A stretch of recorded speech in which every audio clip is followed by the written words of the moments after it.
So it's taken me some time to come out and say this because I like to keep my social media a little more light and fluffy and don't really go into things that are too deep. But it did come out about my bipolar disorder, and I got an amazing amount of support from all my friends, and I was very grateful for that. But then it was back to posting pictures about my dog and the random things that I'm doing, happy things in my life. But meanwhile, behind me, this entire storm of political everything started happening, and I kept my mouth shut. I was looking into Hillary. I wanted to vote for Hillary, but the more I looked into it, the more I became skeptical of her authenticity, of her basically thought that she was lying about a lot of things in her political career, and that she was kind of a war hawk, and I didn't really want to go to war. And I kind of thought from the things that she said were inflammatory, and she was kind of gunning for one.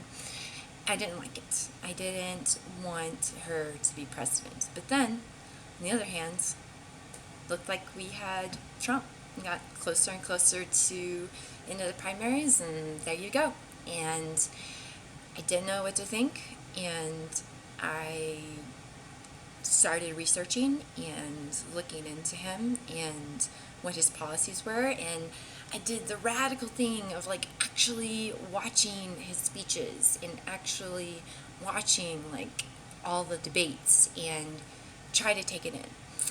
I not trying to say this to everybody, but I think a lot of people just get the commentation, the commentators, the political spins on a lot of their political news instead of trying to go straight to the source, because it can be a little time consuming to go and try to look everything up on your own and watch all of the events as they occur. But I think it's very important to do that. I tried. I still did not vote for him. Well, for one thing, was out of state, and so I wasn't able to actually vote unless I did an absentee ballot, which I didn't. But I also couldn't fully put myself behind his rhetoric yet, because I was still looking into it. The more I've watched, and the more that I've listened, and the more that I've compared different news sources and the things that I've actually been, the speeches that I've actually been watching, and the events that have actually been occurring in the White House, I have grown to support him more and more.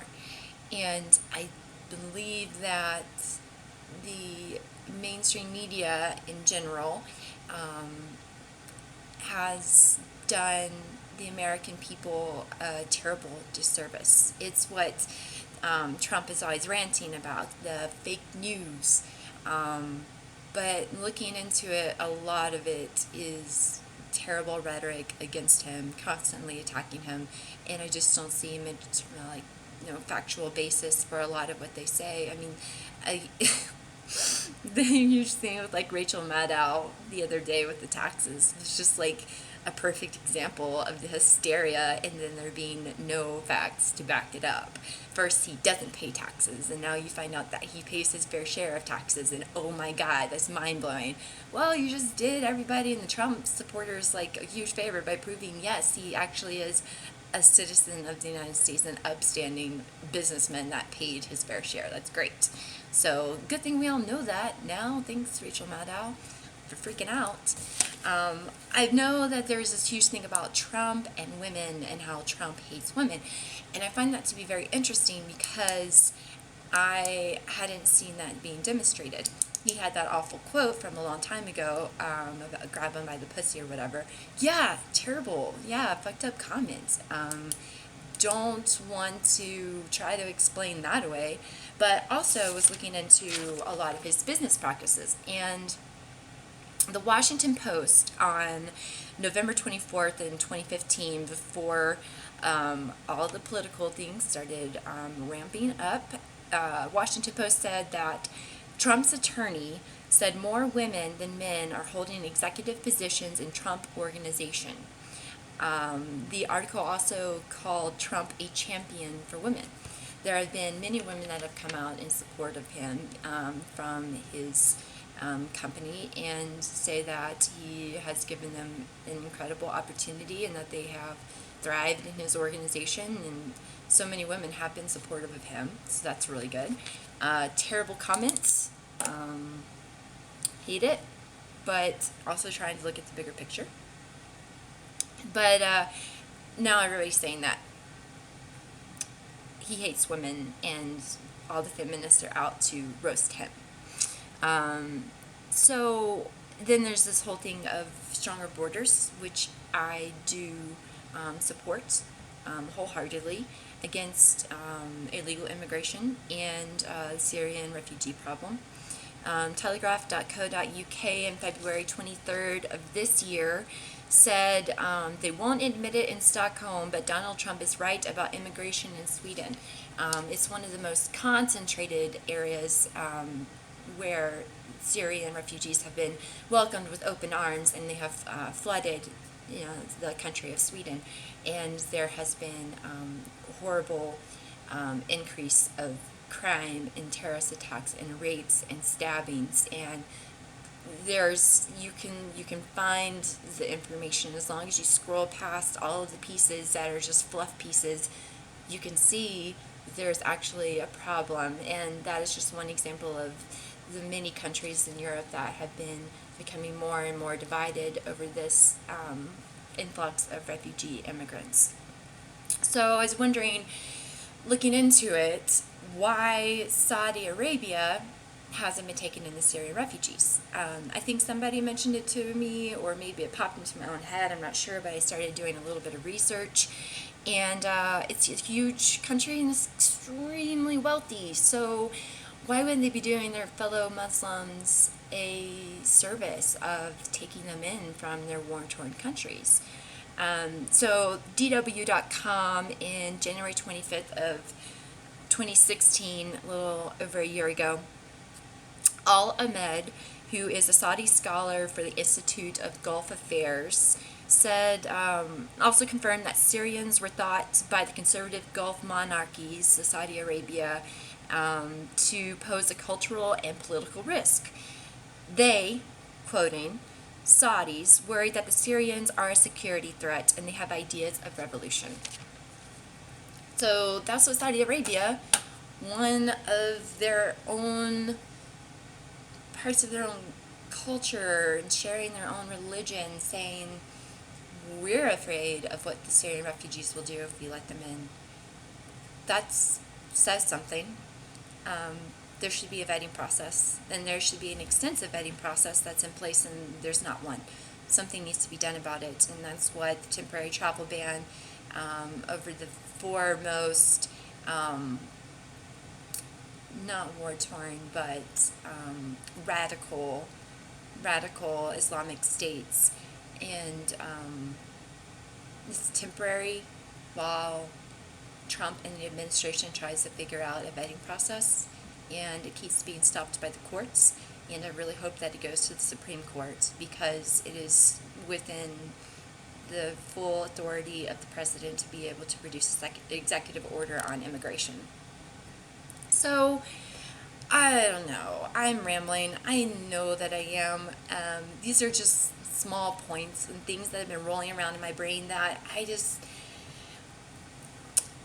feel that people with their whole "not my president" signs, I think it's kind of disgraceful, and I think that they're doing it because they think that Trump is a disgrace, but I don't know if they have the whole story. I don't know if I do either, but I am looking really hard and researching as much as I can to get an accurate picture of his political views and what the political climate is on Capitol Hill at this time. And I just think that a lot on the left has been shit-throwing and name-calling and all of these conspiracy theories about ties with Russia, and they won't let that go at all. They had the thing about the taxes, and Rachel Maddow cleared that up. Just a lot of other very negative rhetoric, and there's just nothing very painted clear picture of what he's actually doing. So try to watch the press secretary's announcements, his speeches. Know he had a rally in Nashville, Tennessee. Yeah. And a huge turnout for that, so that's pretty cool. Also, a lot of protesters. Also, I think it's great that in this country we have the freedom to protest and that freedom of speech, which is the basis of all of our freedoms, and I don't want to see that ever slip or go away. But I am getting a little tired of the pussy hats and the yelling and the name calling and saying that everybody that supports Trump is racist and homophobic and bigoted, and it's not the case. It's not the case in my experience, and I've become more and more of a supporter, and I've been talking more and more to his supporters, and it's just not true. It's not what I see. And I think that if people try to be a little more objective at looking at this, they will know. Half of the entire country is not awful. Like, why is there such division between the left and the right at this point? Now, the liberals in general and the social justice warriors and the radical feminists are coming out and just being obnoxious without basing any of their statements in facts. I don't know, if they have some policies that come out that are negative, I will criticize them and I will denounce them as they happen. But in the meantime, I'm going to try to be supportive of my president and watch everything that he does very closely. Also, I'd like to note that I do consider myself a feminist, but I do not ascribe to a lot of the feminist ideals that I've been seeing thrown around recently. And I would love to talk about that more. I think that I am going to talk about that more, but not right now. I think it'll happen in the future. So, thanks for listening and taking this in, if you've made it all the way through the video. And feel free to comment and talk to me about it, because I'm very open about my political views at this point. I'm out of the closet. So have at me. Okay. My love to my friends.